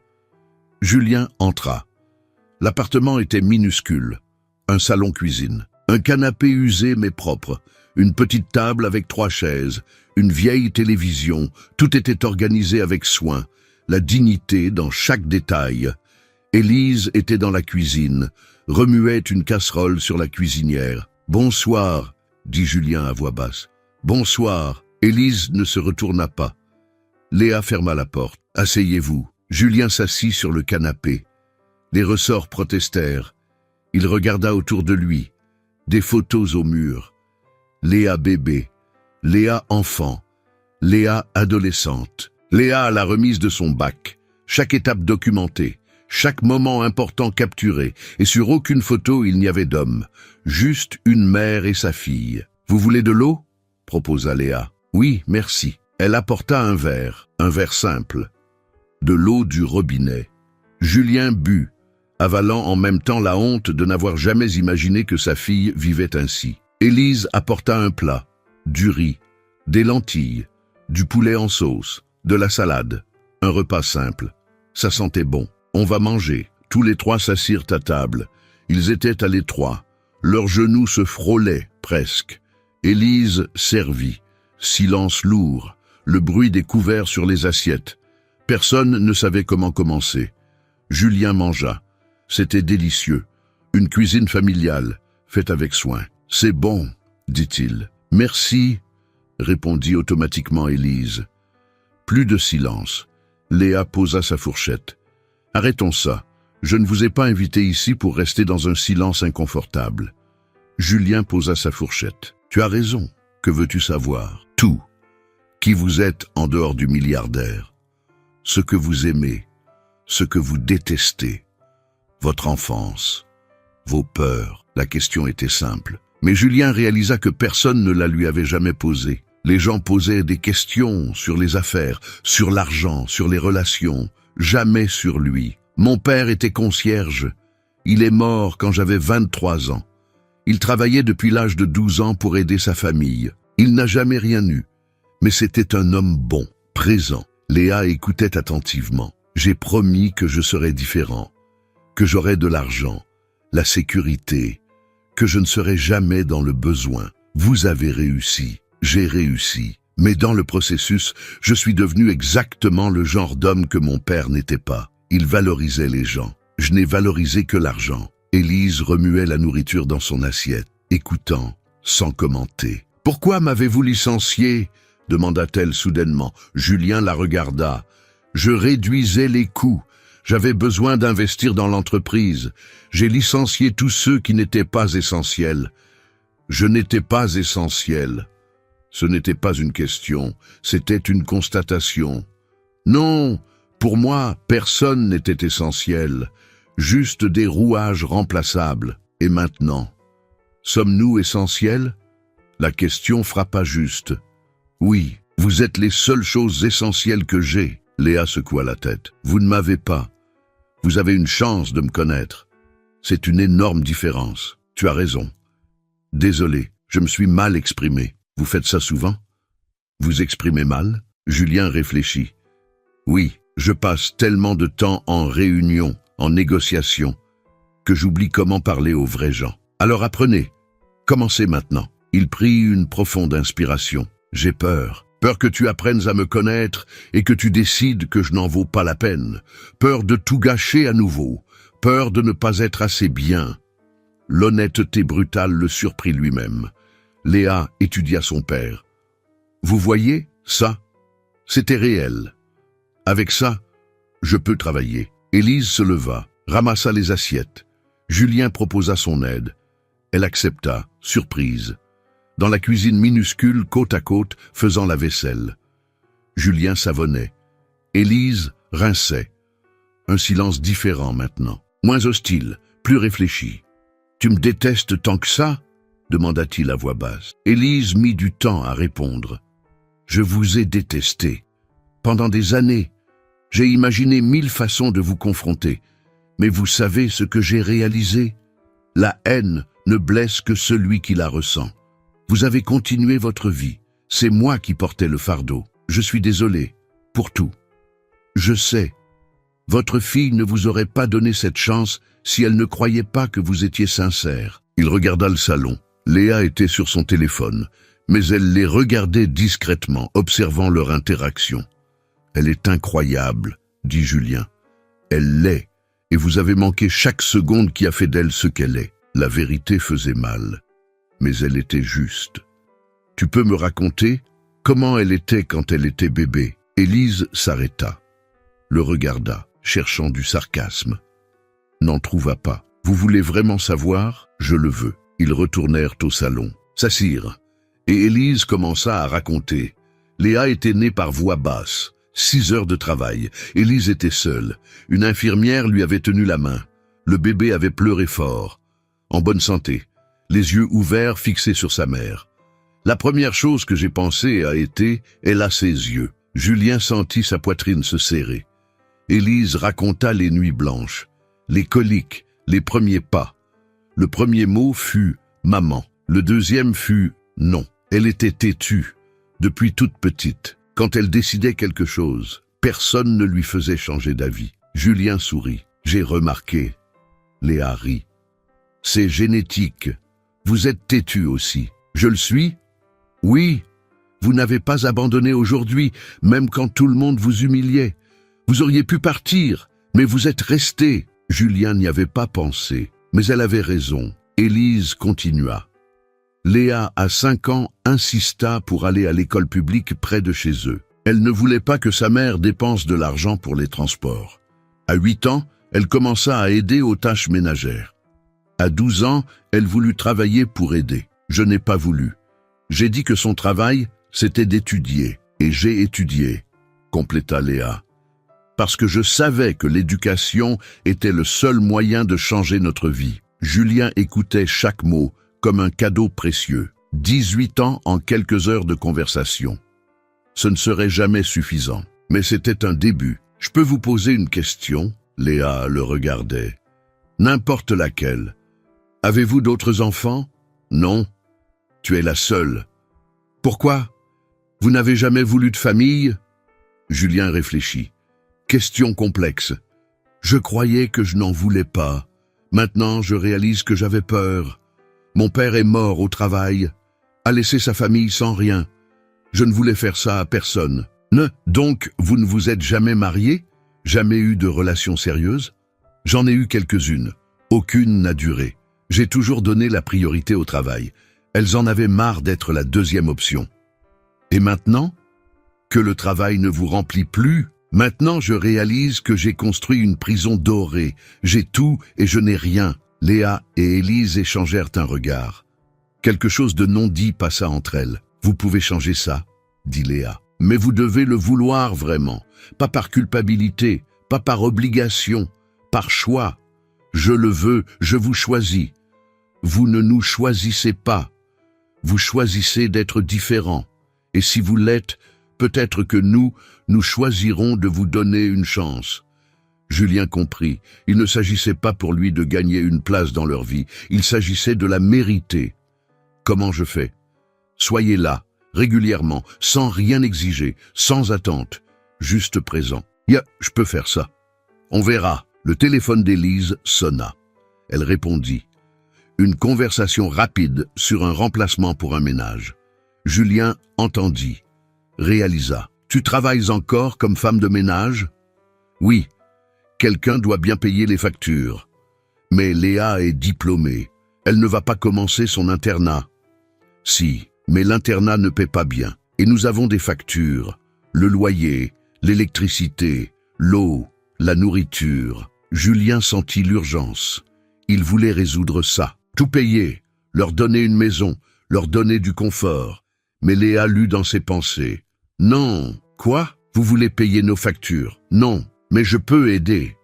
Nous n'avons pas demandé d'aide. Nous ne voulons pas de votre argent. Nous voulons votre présence. C'est une énorme différence. Julien recula. Il devait tout désapprendre. L'argent ne résolvait pas ça. La présence, oui. Compris? Désolé. L'horloge marquait 10 heures du soir. 3 heures avaient passé. Elles avaient semblé être des minutes. Je dois y aller, dit Julien. Léa l'accompagna à la porte. Prochaine rencontre la semaine prochaine, même heure, si vous voulez. Je peux apporter quelque chose. Apportez juste vous-même, c'est suffisant. Julien descendit l'escalier, le cœur plus léger qu'il ne l'avait été depuis des années. Pour la première fois depuis des décennies, il sentait qu'il construisait quelque chose de réel. Pas des immeubles, pas des sociétés, une famille. Et cela, découvrit-il, valait plus que tous les contrats qu'il avait jamais signés. Lundi matin, bureau de Moreau Investissement, 18e étage, vue panoramique sur Paris. Julien entra dans la salle de réunion.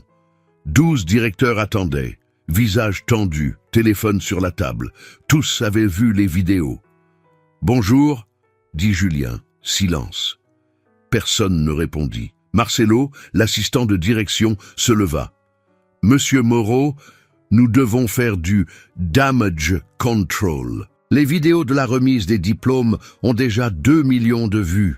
Les médias n'arrêtent pas d'appeler. Et votre image est compromise. Les clients posent des questions. Les associés veulent une réunion d'urgence. » Julien s'assit au bout de la table. « Qu'ils posent des questions, qu'ils se réunissent. Je ne change rien à ce que j'ai dit. » Murillo, le directeur financier, frappa sur la table. « Vous avez avoué un abandon de famille dans une vidéo virale. Nous avons des contrats en jeu, des investisseurs nerveux. Comprenez-vous la gravité de la situation ? » Je la comprends, et je m'en fiche. La stupeur parcourut la salle.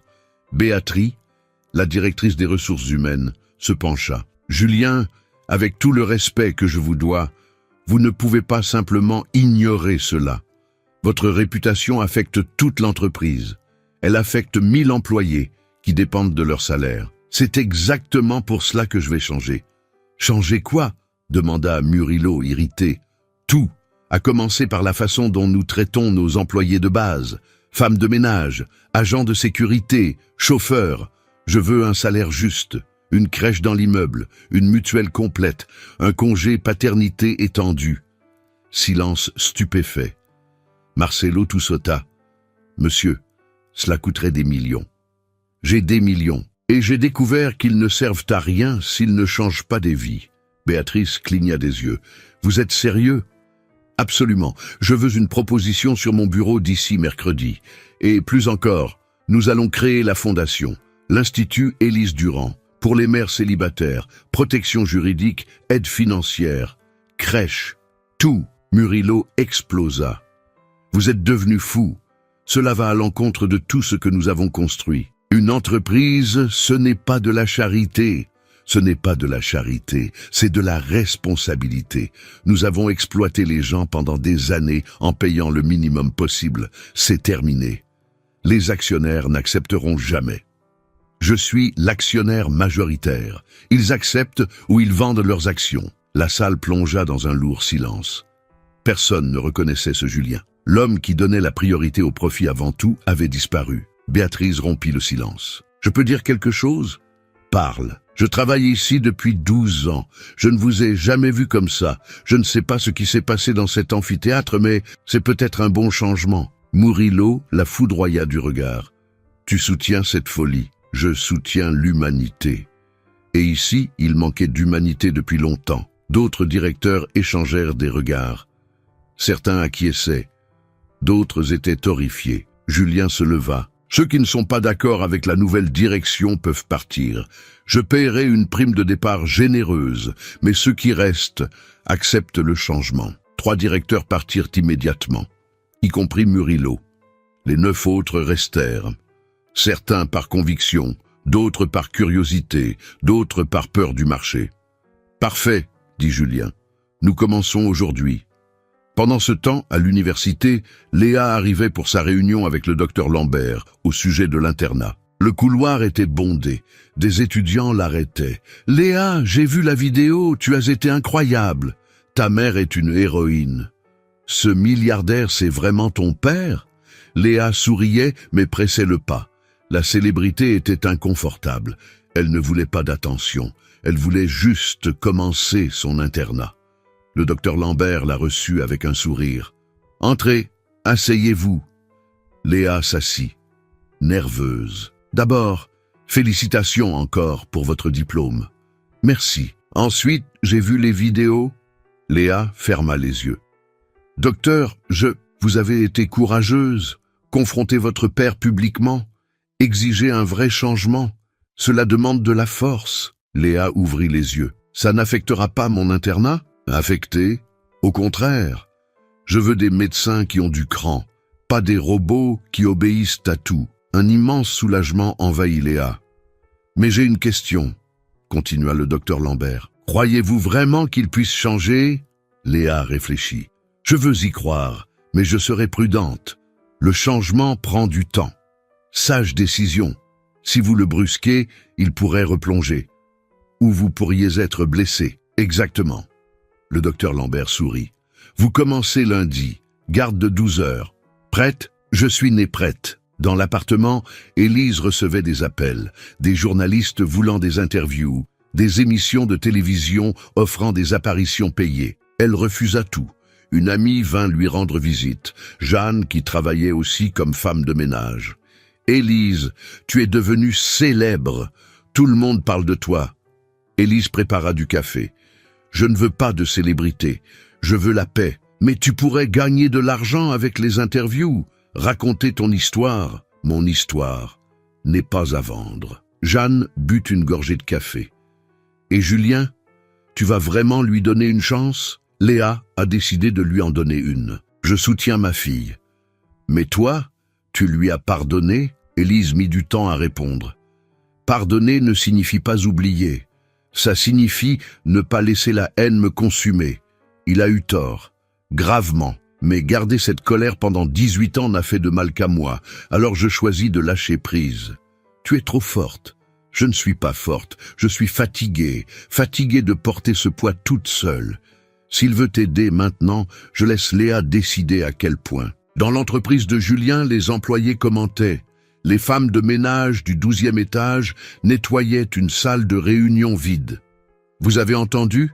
Le patron va nous augmenter. Et une crèche dans l'immeuble. Je n'aurai plus besoin de payer la nounou. Vous croyez que c'est vrai ou juste de la com ?» Madame Sida, femme de ménage depuis 15 ans, secoua la tête. « J'ai travaillé pour beaucoup de riches. Tous promettent. Peu tiennent leurs promesses. Attendons de voir. Mais le jeudi, l'annonce officielle, un email à tous les employés. Augmentation de 30% pour les salaires de base. Crèche ouvrant dans 2 mois. Mutuelle complète. Congé paternité de 3 mois. L'immeuble explosa de commentaires. Certains employés pleurèrent. D'autres restèrent méfiants, mais la majorité célébra. Madame Sida lut l'email 3 fois. Elle n'y croyait pas. Elle appela sa fille. « Ma chérie, je n'aurai plus besoin de faire 2 services, je vais te voir grandir. » Dans les médias, les opinions étaient partagées. Certains journalistes louaient le changement de Julien, parlaient de rédemption, d'un exemple de responsabilité. D'autres attaquaient, disaient que c'était une performance, des relations publiques, une tentative de nettoyer son image avant qu'elle ne nuise à ses affaires. Une émission de débat télévisé y consacra 1 heure. Julien Moreau, rédemption réelle ou marketing? Léa regarda 5 minutes, éteignit. Peu importait ce que pensaient les médias. Ce qui importait, c'était ce qu'elle voyait. Et le vendredi, elle vit quelque chose qui la surprit. Julien se présenta à l'hôpital, pas pour une visite, pour travailler. « Qu'est-ce que vous faites ici ?» demanda Léa dans le couloir. « Je viens faire du bénévolat. C'est Béatrice qui me l'a suggéré. Elle a dit que je devais travailler avec les gens, pas seulement les diriger. » Léa ne savait pas si elle devait rire ou pleurer. « Vous, bénévole, dans un hôpital. Je vais ranger les stocks, aider avec la paperasse, ce dont ils ont besoin. Vous savez que ce n'est pas payé, n'est-ce pas? C'est pour ça qu'on appelle ça du bénévolat. Je sais, ce n'est pas pour l'argent. C'est pour être près de toi, pour apprendre qui tu es quand tu travailles. » Léa étudia son père, cherchant la fausseté, n'en trouva pas. « Le service se termine à 7 heures. Si vous tenez jusque-là, on dîne. » « Je tiendrai. 7 heures du soir. » Julien était épuisé. Il avait porté des cartons, classé des dossiers, aidé des patients à trouver les bons services, un travail physique qu'il n'avait pas fait depuis des décennies. Mais quand Léa termina sa garde et le trouva assis à la réception, fatigué mais souriant, quelque chose changea en elle, peut-être qu'il était sérieux. Ils dînèrent dans un petit restaurant près de l'hôpital. Une brasserie. Il y avait la queue. Ils prirent un plateau. Julien mangea son steak frites comme si c'était le repas le plus important de sa vie. « Merci, dit-il. Pourquoi ? De m'avoir donné cette chance, de ne pas avoir renoncé à moi avant même de commencer. Léa posa sa fourchette. « Je n'ai pas renoncé parce que j'ai vu quelque chose aujourd'hui. Vous auriez pu payer quelqu'un pour faire du bénévolat à votre place. Vous auriez pu envoyer votre assistant. Mais vous êtes venu. Vous avez porté des cartons. Vous vous êtes sali les mains. Maman, parce que c'est important. Tu es importante. Il n'y a pas que moi. C'est le genre d'homme que vous choisissez d'être. » Julien hocha la tête. « Le genre d'homme dont mon père serait fier. Enfin. » Et dans ce simple restaurant, entouré de travailleurs fatigués de leur journée, un milliardaire et une interne en médecine partagèrent un repas, père et fille. Pas complet, pas guéri. Mais il commençait. Et dehors, la ville continuait. Les gens commentaient, jugeaient, soutenaient, critiquèrent.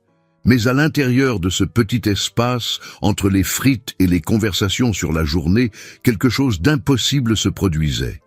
Une famille brisée essayait de se reconstruire, et cette fois avec de vraies fondations. Pas d'argent, mais de présence, de choix et de courage de changer. 6 mois s'étaient écoulés depuis cette remise de diplôme. 6 mois qui avaient changé 3 vies pour toujours. Certaines histoires n'ont pas de fin parfaite. Elles n'ont pas de réconciliation complète dans une étreinte cinématographique.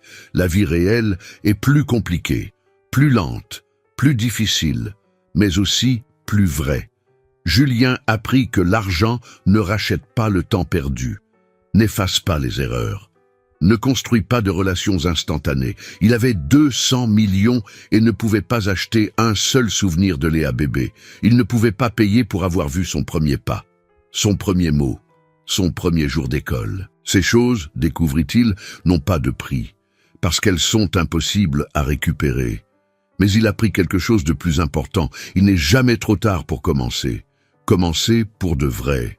Pas avec des gestes grandioses, pas avec des cadeaux chers, mais avec la présence, avec la constance, avec le choix quotidien d'être là. Chaque vendredi, sans faute, il était à l'hôpital. Bénévole, portant des cartons, classant des dossiers, parlant aux patients. Un travail qui ne générait pas de profit, ne construisait pas d'empire, il construisait seulement son caractère. Et le vendredi soir, il dînait avec Léa, parfois avec Élise, parfois seulement elles deux. Des conversations sur la médecine, sur les patients difficiles, sur les doutes d'une interne. Il écoutait, c'est tout. Il apprenait. Il découvrait sa fille un jour à la fois. Élise aussi changea. Elle ne pardonna pas facilement. Le vrai pardon n'est jamais facile. Mais elle lâcha la colère qu'elle portait comme une armure. Elle réalisa que garder de la haine, c'était comme boire du poison en espérant que l'autre meure. Elle continua à travailler, femme de ménage avec fierté, mais maintenant avec un salaire juste, avec une mutuelle, avec une dignité reconnue. Julien s'assura que toutes les employées de l'entreprise aient des conditions décentes, pas comme une faveur, comme un droit. Et quand l'Institut Élise Durand fut inauguré, elle pleura, pas de tristesse, de validation. Son nom sur une plaque représentant toutes les femmes qui avaient élevé leurs enfants seules, toutes celles qui avaient été jugées, toutes celles qui avaient lutté en silence. La première bénéficiaire fut Jeanne, son amie. Mère célibataire de 3 enfants. L'Institut paya un avocat pour poursuivre le père absent, obtint une pension alimentaire, offrit une place en crèche, lui trouva une formation professionnelle. Jeanne serra Élise dans ses bras en pleurant. « Tu as transformé ta douleur en aide pour les autres. C'est ça, la vraie force. » Et Élise réalisa. La souffrance n'a pas besoin d'être gaspillée. Elle peut être transformée. Elle peut enseigner. Elle peut aider les autres à éviter la même douleur. Léa grandit pendant ces mois, pas en âge, en sagesse. Elle apprit que les relations sont des constructions lentes, qu'un père ne devient pas père en un jour, mais en 1000 petits moments, 1000 choix d'être là quand c'est difficile. Julien fut là, chaque semaine, même fatigué, même avec des réunions importantes, même quand elle était irritée et parlait à peine. Il était simplement là. Et ça, découvrit Léa, c'était de l'amour. Pas le sentiment romantique d'un film, mais un choix constant. Un engagement même quand le sentiment n'était pas là. Les médias finirent par oublier. Les buzz virent quelques semaines, puis vient le scandale suivant. L'histoire suivante. Julien retourna à un anonymat relatif. Mais au sein de l'entreprise, il était différent. Les employés le remarquèrent. Madame Sida, la femme de ménage, dit à une collègue « Il m'a salué aujourd'hui. Il m'a demandé mon nom. En 15 ans, c'est la première fois qu'il me voit comme une personne. » Petits changements, mais fondamentaux. La leçon n'était pas celle d'une rédemption parfaite. Cela n'existe pas. C'était celle de la responsabilité, d'affronter ses erreurs au lieu de les fuir, d'utiliser ses privilèges pour corriger les injustices au lieu de les perpétuer. Julien ne devint pas un saint. Il restait dur en affaires. Il concluait toujours des contrats importants. Mais maintenant, il regardait les gens impliqués, posait des questions sur l'impact, pensait au-delà du profit. Élise ne devint pas riche. Elle n'en voulait pas. Elle garda son petit appartement, sa vie simple, mais maintenant avec une dignité reconnue, avec une fille médecin, avec un avenir qu'elle avait construit de ses propres mains. Et Léa apprit la leçon la plus précieuse de toutes, que la force, ce n'est pas de ne jamais tomber, c'est de se relever, que le pardon, ce n'est pas oublier, c'est se libérer, que la famille, ce n'est pas seulement le sang, c'est un choix, une présence, un engagement. Elle regardait sa mère et voyait une héroïne, une femme qui aurait pu devenir amère, mais qui avait choisi d'aimer, qui aurait pu enseigner la haine, mais qui avait enseigné la dignité. Et elle regardait son père qui apprenait à être père à 45 ans, trébuchant, faisant des erreurs, mais essayant. Et ça, au final, c'était tout ce qu'elle pouvait demander. Pas la perfection, juste un effort sincère. Certaines blessures ne se referment jamais complètement. 18 ans d'absence laissent une cicatrice. Mais les cicatrices sont la preuve de la guérison, de la survie, d'une force que beaucoup n'ont jamais besoin de développer. Et dans cette famille reconstruite, les cicatrices étaient un rappel de ce qui avait été, de ce qui aurait pu être, et de ce qui pouvait encore être construit un jour à la fois. 2 ans après cette remise de diplôme, Léa terminait son internat. Une petite cérémonie, juste les internes et leurs familles. Dans le public, au premier rang, 2 personnes. Élise Durand, avec quelques cheveux blancs en plus, et Julien Moreau, la barbe grisonnante, les yeux attentifs.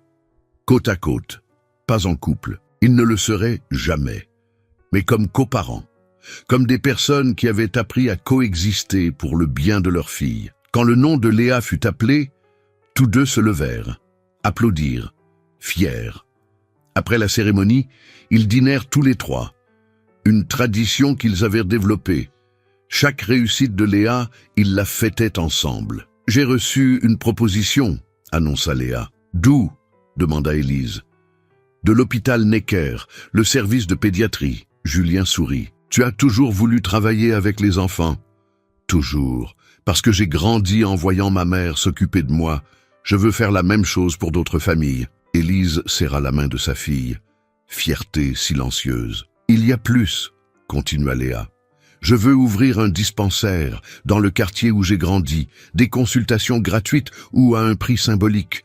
La communauté mérite d'avoir accès aux soins. » Julien n'offrit pas de payer.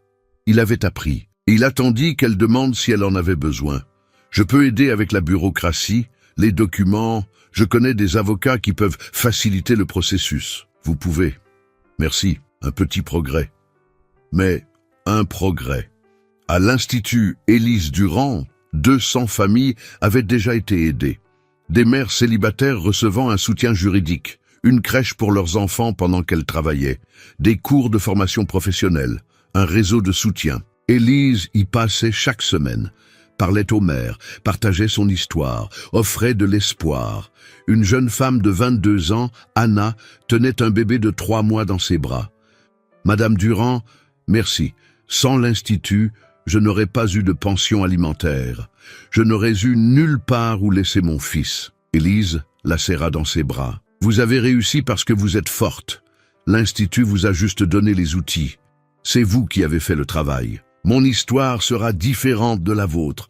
Mon fils connaîtra son père. Même s'il ne le voulait pas, le juge l'a obligé. Votre histoire est déjà différente, parce que vous avez du soutien.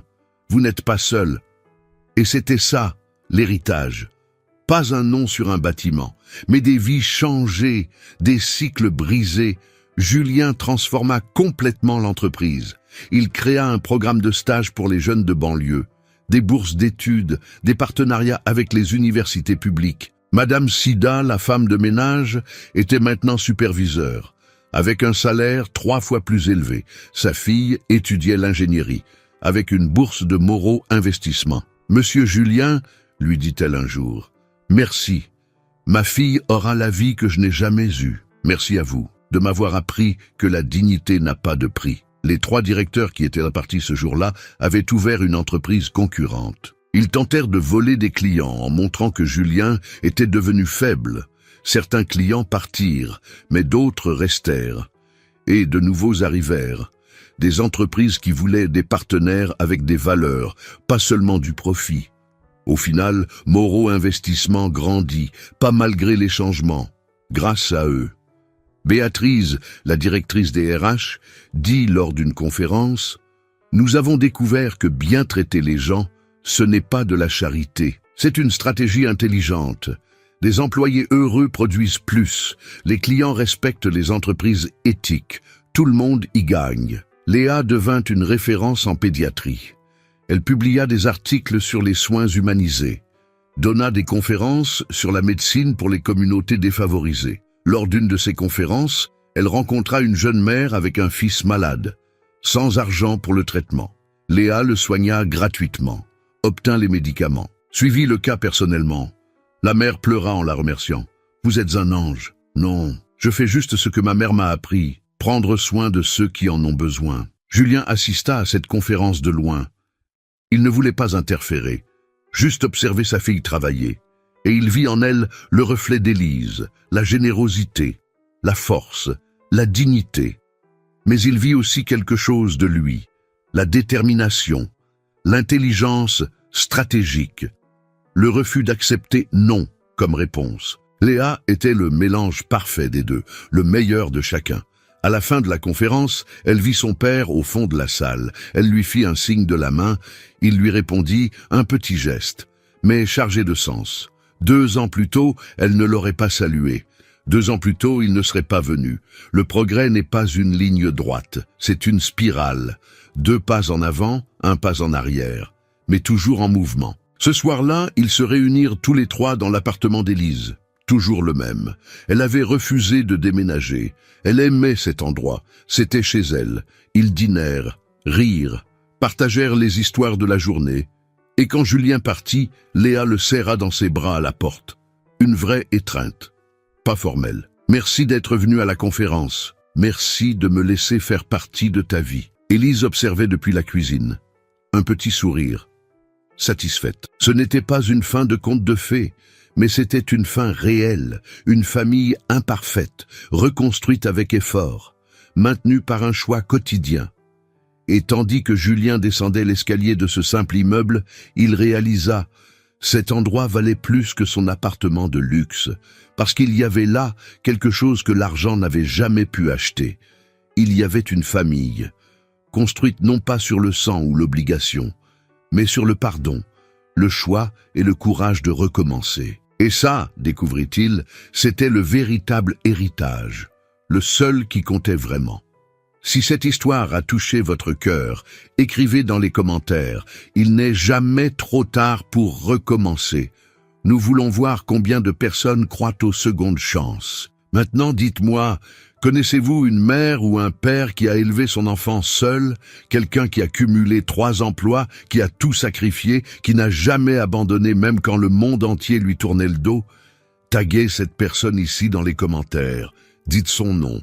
Elle mérite d'être reconnue. Elle mérite de savoir qu'elle est une véritable héroïne. Et vous, avez-vous déjà perdu du temps avec quelqu'un que vous aimez à cause de l'orgueil, par peur, en pensant que vous aviez un temps infini? Cette histoire est votre rappel. Le temps n'attend pas. Les gens n'attendent pas éternellement. S'il y a quelqu'un à qui vous devez demander pardon, quelqu'un que vous devez valoriser, faites-le aujourd'hui.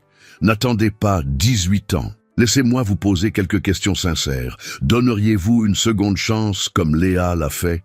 Ou auriez-vous besoin de plus de temps? Pourriez-vous pardonner comme Élise a pardonné? Ou la rancune serait-elle trop forte? Dites-le ici dans les commentaires. Nous voulons connaître votre véritable opinion, sans jugement, juste des histoires vraies de personnes réelles. De quel moment vous a le plus ému dans cette histoire? Était-ce quand Julien s'est agenouillé publiquement? Était-ce quand Élise a raconté les 3 tentatives pour lui parler? Était-ce quand Léa a confronté son père devant tout le monde? Ou était-ce le simple dîner dans le petit appartement? Laissez dans les commentaires la scène qui vous a arraché des larmes. Si vous croyez que tout le monde mérite une seconde chance, laissez votre like maintenant. Si vous croyez que certaines choses sont impardonnables, nous voulons aussi le savoir. Commentez ici-bas. Ayons une conversation honnête sur le pardon, la famille et les nouveaux départs. Partagez cette vidéo avec quelqu'un qui a besoin d'entendre qu'il n'est jamais trop tard pour faire ce qui est juste, avec quelqu'un qui élève un enfant seul et qui a besoin de force, avec quelqu'un qui a abandonné sa famille et qui a besoin de courage pour revenir, avec quelqu'un qui porte de la rancune et qui a besoin d'apprendre à lâcher prise. Abonnez-vous à la chaîne pour plus d'histoires qui restaurent la foi en l'humanité. Des histoires sur de vraies personnes confrontées à des situations impossibles et trouvant la force de continuer.